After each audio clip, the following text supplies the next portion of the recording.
Hello everyone, আসসালামু আলাইকুম। Video শুরুতেই দেখে নিশ্চয়ই বুঝে গেছেন আজ আমি এসেছি ভোলা জেলার বুরহানগঞ্জের একটু সামনে অবস্থিত ইকো পার্কে এসে একদম হালকা হয়ে গেল মনটা। চারপাশে পাখির ডাক আর সেই সঙ্গে নদীর ধারে জেলেরা জাল গুছাচ্ছে মাছ ধরার উদ্দেশ্যে।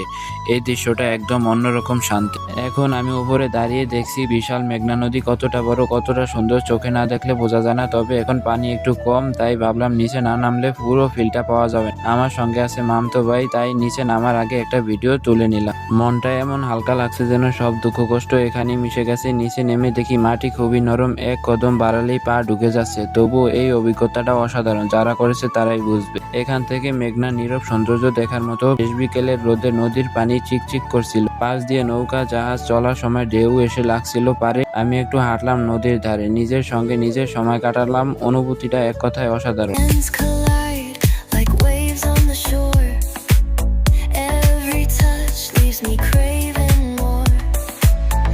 Eyes meet, worlds colors collide with you. Love's where I আজকের ভিডিওটা এখানেই শেষ করছি। ভিডিওটি ভালো লেগে থাকলে অবশ্যই সাবস্ক্রাইব করবেন। ধন্যবাদ।